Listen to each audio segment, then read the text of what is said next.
Welcome to the Made for Business podcast, where Catholic moms come to learn how to build a business that is simple, holy, and profitable. I am your host, Sterling Jaquith, and today on episode 21, we are talking about the comparison trap. And I knew I wanted to do an episode on this topic because it just comes up for all of us. For all of us. All of us struggle with comparing ourselves to the people around us. It's just such a human thing to do. Our human brain wants to say, hey, are we okay? Do we fit in? Is there enough food for everyone? Are there enough resources? Right? You can see why your brain would be so hardwired to compare. And that the people who did that were safe. But now in our 21st century world, we don't need to do that, but our brain hasn't quite caught up. So this shows up in business in a couple different ways. First, for some of you, it shows up in a way that makes you feel bad about doing business. So you're looking around at your friends, and they are not entrepreneurs, and you are comparing your desire, your dream to be an entrepreneur against their dreams, whatever they are, and you think something's wrong with you. And I think choosing to be an entrepreneur is kind of a public choice, right? As soon as you hang your shingle and you say, hey, I'm open for business, I'm going to give you a service or a product for money, right? Everyone around you will know that you're in business. So it's one of the things that stands out. And I say that because there are lots of ways that we are different from each other, but they're not as in our face. For example, maybe you're really into knitting. And it turns out that 5 of your friends are also into knitting, but you guys don't talk about it very much. It's kind of something that you do privately in your own home because it's a one-person activity. And so maybe there's a mom in your friends group who doesn't knit, but she doesn't have to see everyone knitting all the time, so she doesn't have a complex about it. So, one, it's just totally normal to notice ways that we are different from other people. And it feels louder in business because business is public and visible. Right? So it's like even food preferences. If you found out you were the only one among your friends who didn't like tomatoes, right? That's not in your face all the time. You're not thinking about it all the time. You're not seeing pictures of tomatoes all the time. But when you are called to business, and then you see your friends' Instagram accounts and they're doing mom stuff, school stuff, sports stuff, cooking stuff, and it doesn't look like business, it's like a big glaring sign that says, hey, I'm totally different than all of them. And that feels so scary. So I just want you to know that that's a totally normal reaction. And you can talk to your brain. Hey, brain, I love you. I see that you're very worried that we're doing something different. But remember, our true safety comes from the Lord. Our safety comes in dying and spending eternity with Christ. And He has called us to this, so this is part of our sainthood story. It is the safest thing that we could do would be to answer the call. Right? So you just acknowledge your brain for why it's upset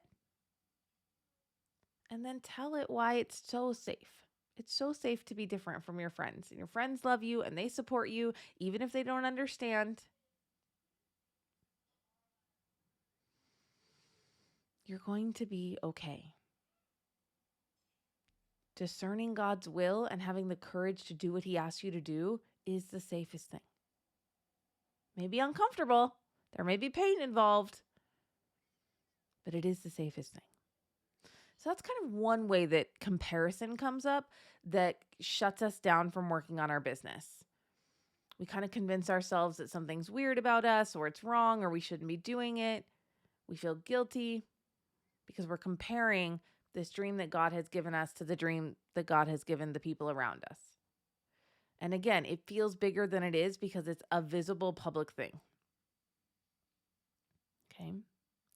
The second way comparison comes up is when we compare ourselves to women who are in business who we perceive are doing better than we are. And that better could mean all sorts of things. It could be you see someone's Instagram post and it was just spot on and it was great.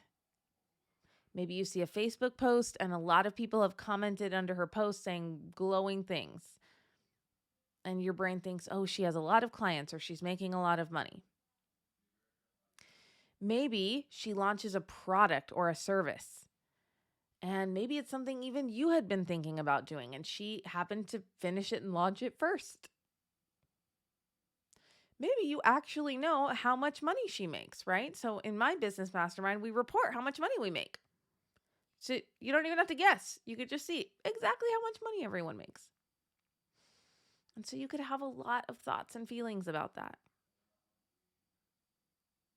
Now, this kind of comparison is about resources, okay? Because there's some part of you that feels like if she's doing well, that means I will do less well. There's a pie, and if she has a big piece of pie, there's less pie left for you. Totally normal feeling, totally natural. Again, hardwired for us to care about resources. It was really, really important to our brain. But here's what I want to share with you about money and clients. And time and air, by the way. I just felt like one day I was journaling and I felt like God told me that money is like air. We always have as much as we need to do what he wants us to do. And there's always enough to go around. Right? We all have as much money and time and air as we need to do what he wants us to do. And he controls all three of those things. But we never wake up thinking, oh, look at Sterling over there. She's doing really well. I think she's breathing a lot more and there's less air. Oh no. Sterling just had another baby. Now there's more humans on the planet to breathe the air. Oh no. Like we just have this trust that there will be enough air. And of course, there comes a time when we die. We don't always die because there isn't enough air, but the air leaves our body. We can't take it with us. The same thing with time. We all have the exact amount of time that God wants us to have. It's numbered. He already knows. And so when you see someone else doing well and you feel scarcity, like you have a fear response because you think, oh no, there aren't enough clients, there isn't enough money, there isn't enough space for both of us. Again, just meet yourself with compassion.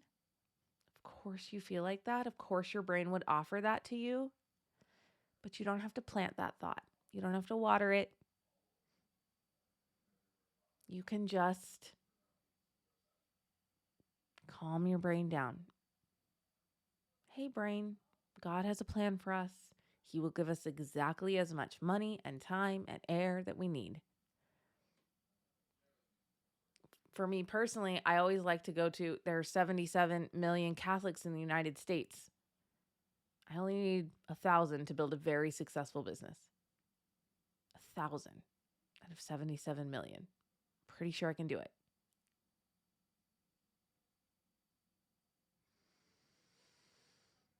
Notice your fear response. And then ask yourself, when I feel afraid, for me, I feel this kind of constriction in my chest, like I can't breathe. Isn't that funny? Right? Then what do? Some of you will just freeze. put your head in the sand, stop working on your business, stop answering your email. You won't even do the basic things that you know you need to do. Some of you freak out in hustle energy and you like, I'm going to create a new product overnight. I'm going to do this other thing. And you slap something together and you launch it out there. Because you have this sense that, oh no, I've got to do something to get the clients right away.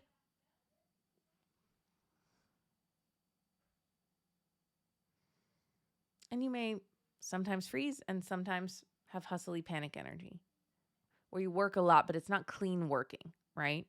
It's not what God has asked you to do. You're not doing it from a place of peace and confidence or service even. So that's what happens when we compare resources. Now, the next thing that we compare is talent, where we look at somebody else and we actually just see that they're gifted and that they do a particular thing in our mind better than us.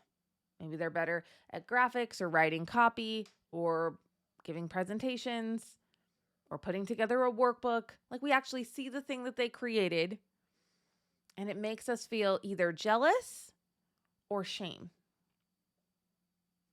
And sometimes a mix of both, right? But this isn't about resources. This is just like looking at someone else and being like, wow, she's so good at that. And I'm not good at that. Also, totally normal. If you start a business, this is going to happen. You're going to see someone else's stuff and you're going to feel bad. It might be a form of jealousy. It might be a form of shame or embarrassment. And if we could objectively measure it, let's say we could objectively measure her level of skill and your level of skill, and hers is higher, because sometimes we have this thought that they're better, but really we don't know, and maybe it's not even true. But let's just say we could go in and measure, and it is actually true that this person is more skilled in an area than you are. What are you making that mean? And again, we usually bring it on ourselves where we're like, I'm terrible. I'm not good enough. I'm not talented. Who do I think I am to even try doing this business when she's better at it than I am? But that's one of the things I love about the Bible. Is God chooses unlikely people all the time. He doesn't always choose the most skilled. And this isn't a competition to win the work. Because remember, there's plenty of clients for all of us. What it is a mission. God calls us to mission. He's calling you to do something.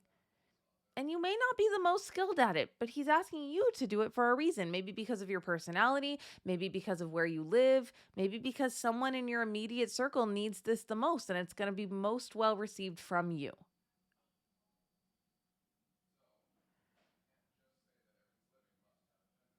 There is room for all of us in God's economy. Because our goal is to make the money that he has planned for us to make. But if he has called you to business, he will call you to make money. Otherwise, he would have called you to a hobby or a ministry.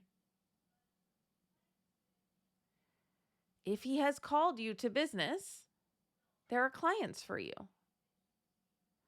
But when we are in comparison, any of the three that we've mentioned, so feeling out of place with your friend circle, thinking there aren't enough resources, or seeing someone that's more talented than you, even if it's just your thought, right? Any of those three, what happens? We stop working well in our business.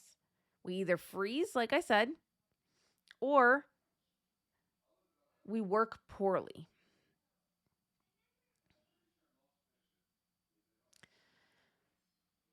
The punchline, you guys, for all of it is invite Jesus in. It's always going to be that. Back away from your computer. Take some deep breaths. Imagine Jesus is standing next to you and tell him what is on your heart.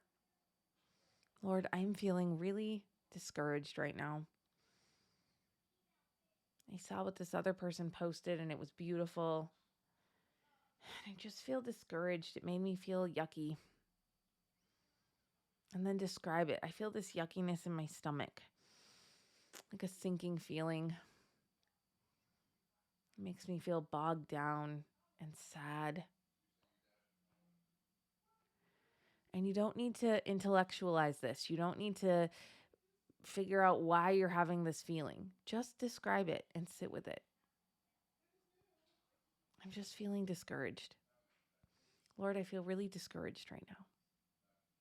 You might not even be able to name it. Sometimes I just feel like I just feel ick. I know it probably has a better name, but I don't have one at the moment. And so you sit with the Lord and you share that feeling with him. And you say, what do you want to share with me right now? What do I need to learn or know? And he's going to say something like, you're right where you need to be. I love you so much. I have a plan for you. This isn't about you. I need you to show up and do your work. There's an important reason for that. You don't get to know it yet. I love you and I will keep you safe. Right? That's how he speaks to us. But we rarely give him the opportunity to do that because we just freak out and then we're just reactive to our emotions. We have a thought and a feeling so fast and then we are reactive to that because we don't want to feel discouragement or shame or embarrassment or being left out in our body.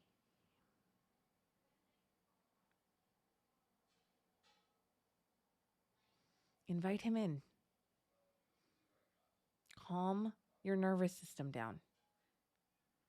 Let that feeling process through you. It takes about 90 seconds.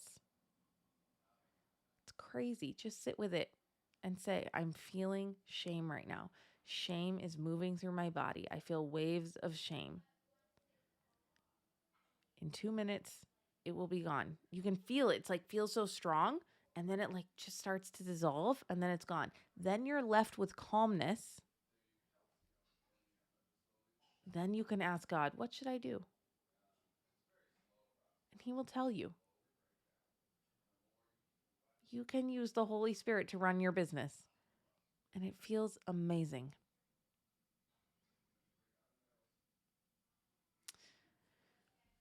One of the things I really love is the litany of humility. Because it's a hard one for me, you guys. Because I have this desire to be a very, big speaker and a big author and a business coach that creates this army of women that are growing businesses together.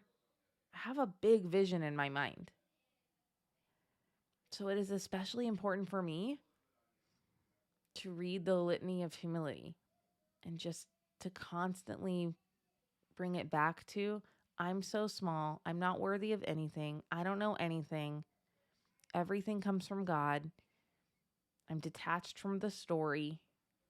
I'm just here to do whatever he asked me to do today. It doesn't mean we don't set goals. I love setting goals, but my work is to be detached from them. My worth does not come from hitting my goals, and my peace does not come from hitting my goals. I can blow up all of my goals and not hit any of them and still find peace with the Lord. And sometimes he will give you that opportunity. You'll do really well, and then in 1 month, you won't do any sales. And he'll say, can you love me the same? Can you have the same peace in these months? So I want you to know that the comparison trap, totally normal. You're going to walk into it all the time. One of the 3 ways. But now you know how to get out of it. Acknowledge your brain and that it's totally fine that your brain is having that thought. We're not going to judge our experience. Of course, we're feeling like that brain. Then we're going to feel our feelings, describe them, let them process until we feel them dissolve. We can invite Jesus into that process. And then from a place of calm, we ask him, now what do you want me to do? It's going to be very simple. You'll just know what's the next thing that you need to do. And it might be go answer your emails. Go respond to the Facebook post in your group. Go make an offer to someone. Maybe there's someone you kind of know that you should make an offer to and you've been avoiding it. And he'll just say, go reach out to that person. Make that phone call. Have that hard conversation. Whatever it is, he knows what you need to do. All right, you guys, I love you. I'm praying for you. Get to work and have a blessed day.